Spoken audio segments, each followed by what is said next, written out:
po ang mga karakter sa aming maikling nula na title ay Anino sa Silid, Liwanag sa Huli. Ang mga tauhan ay po si Mia, grade student, madalas na biktima ng bullying. Si Lance, tapos bully, may itinatagong problema sa pamilya.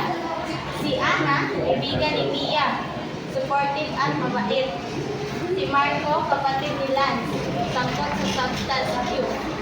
At lastly, ang guro, tagapayo at nagbibigay ng mensahe sa huli.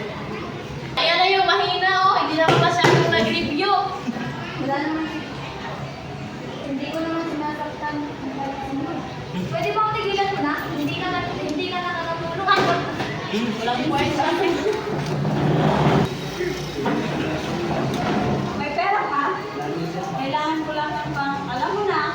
Wala eh, auto mo kami. Hinampas niya sa poste at kita ang takot ni Lance. Dito makikita na kaya pala nang dipuli si Lance dahil sa sariling trauma. Chasey. Nabalitaan ko, hindi ka nagre-reply. Huwag mong ipag-isa to. Hindi ko kami.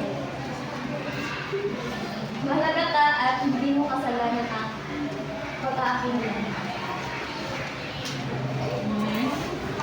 Kaya niya ang nangyari. Isa sa ating aminin ang namatay kagabi dahil sa away na may kinalaman sa droga.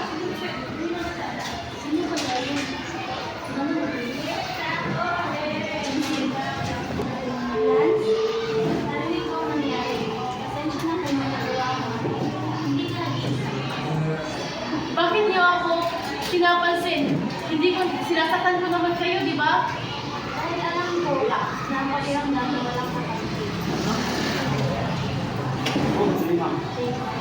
Asan kayo pagkain mo? Ano Doon, doon, sa kapatid. Makapasalan ko. Ang bawat problema, bullying, droga, depression.